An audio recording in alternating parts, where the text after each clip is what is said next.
And in Washington tonight, crowds continue to gather in front of the Capitol. Most are demanding that Congress severely restrict efforts to alter the human body's abilities. This in response to claims made by biotechnology expert David Sarif that his firm may have discovered a way to make human-controlled evolution available to all. Sarif Industries researchers are set to arrive in Washington tomorrow to defend their claim. But for tonight, this is Eliza Kassan reporting to you live. Back now to that breaking news coming out of Detroit. Police are still not saying much about the situation, but sources tell me that a militant group of pro-human activists have raided a Sarif Industries plant. Factory workers have been taken hostage, and the entire city holds its collective breath. I doubt I need to remind you folks that this is the second time the biotechnology firm has been attacked. The first time, 6 months ago, on the eve of controversial hearings set to scrutinize the company's research. With those hearings permanently on hold, many are now wondering if something else may be going on. Is David Sarif hiding something? For tonight, this is Eliza Kassan reporting to you live from Picus.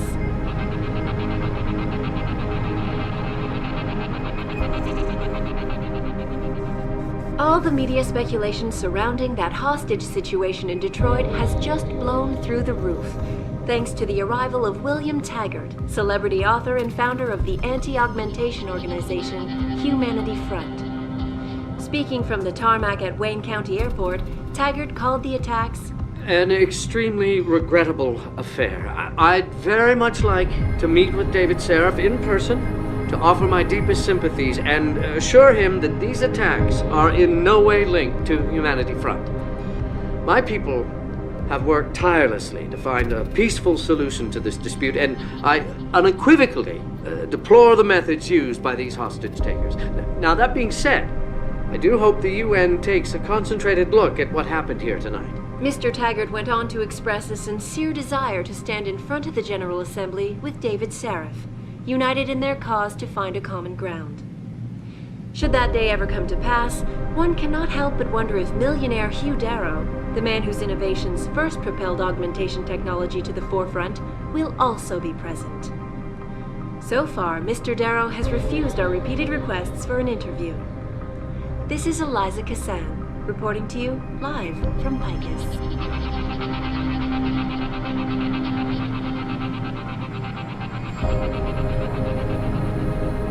Retired millionaire Hugh Darrow was spotted leaving an upscale hotel in Prague today.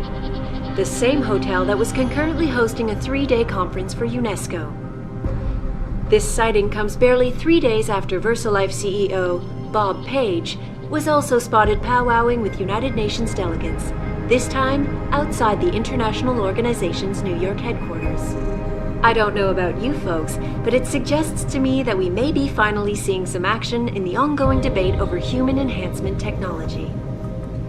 Why else would some of the world's foremost experts in augmentation sciences be meeting with delegates in secret? This is Eliza Kassan reporting to you live from Picus.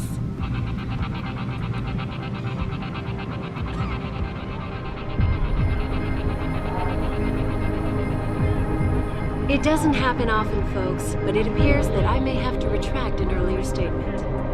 Millionaire Hugh Darrow has contacted me personally to deny allegations of involvement in secret United Nations meetings about the augmentation debate. Here's what the man had to say. My visit to Prague was related exclusively to the project which has consumed all of my attention these days. You're referring to the Panchaea Project, the cooperative global initiative that aims at healing our world. Earth's ecosphere is in serious trouble, Eliza, and it's time that we as a species stepped up to make things better.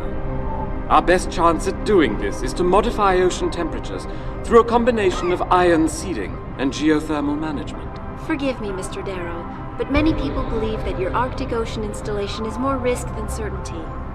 When will we be able to see the truth for ourselves? As soon as the installation is complete.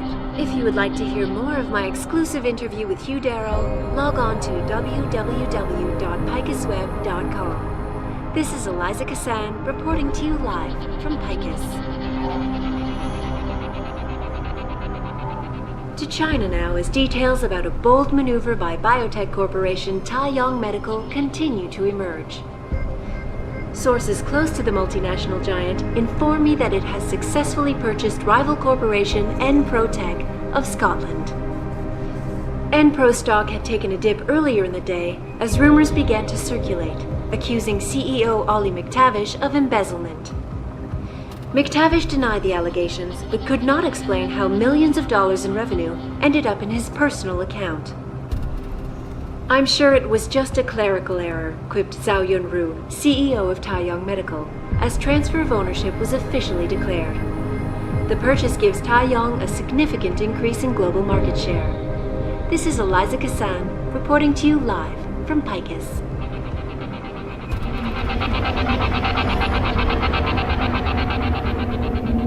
The city of Canberra saw intense fighting today when Australia's 12th Commando Regiment attempted to oust a group of Free States insurgents from the suburbs. The pro-China rebels, who are demanding that the South Australian Federation release control of vital oil reserves and recognize the so-called legal Northern government in exile, used improvised explosive devices to keep the regiment at bay. Sources close to the fighting inform me that the situation had reached a bloody standstill when a fully augmented unit from Bell Tower Associates moved in. Within moments, the rebels' defenses were penetrated and the fighting swiftly ended. Following the battle, Australian General Charles Bragg thanked Bell Tower for its assistance, declaring that this war against separatism should soon be over. Given that Bell Tower Associates has been contracted to send in even more augmented troops, he may very well be right. This is Eliza Kassan, reporting to you live from Picus.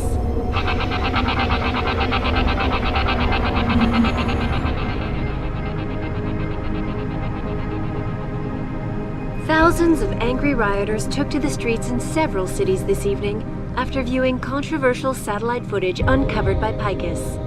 Detroit, Toronto, Mumbai, and Rio de Janeiro all report violent clashes taking place outside the doors of such well-known biotechnology firms as Kusanagi, Isole, and Seraph Industries. The footage sparking the riots appears to show scientists performing crude, torture-like experiments on teams of augmented super soldiers. Just minutes ago, Zhao Yunru, CEO of the Taiyang Medical Corporation, commented on the images. "I want the world to know that we at Taiyang Medical have not and never will condone these experiments. This company prides itself on maintaining a safe environment and an ethical approach to research at all times. We invite critics and members of the UN to tour our facilities firsthand. They will find nothing but order, progress, and moral responsibility." Looks as if the ball is now firmly in the United Nations court. This is Eliza Kassan, reporting to you live from Picus. Back again to Detroit, where a handful of people were taken into custody this evening following yet another anti-augmentation demonstration. This time, patients attempting to access the 2nd Avenue Limb Clinic found their route blocked by supporters of the Humanity Front movement. The pro-human organization had received permission to gather in protest earlier in the week, but police decided to shut down the legal rally prematurely and closed the Broadview Tunnel. Perhaps they feared what might happen once the hostage situation at Seraph Industries resolved. Regardless, several violent skirmishes did break out, but no serious injuries were reported. This is Eliza Kassan, reporting to you live from Picus.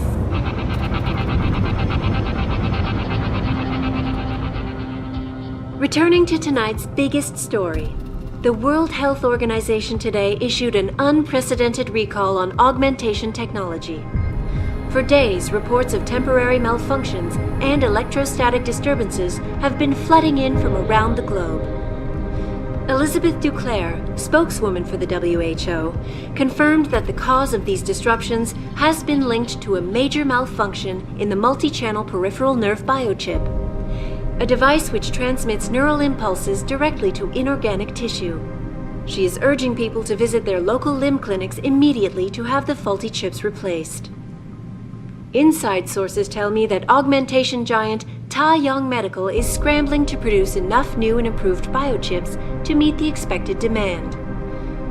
This widespread defect, coming so soon after the recent riots, only raises more questions about the problem of human enhancement.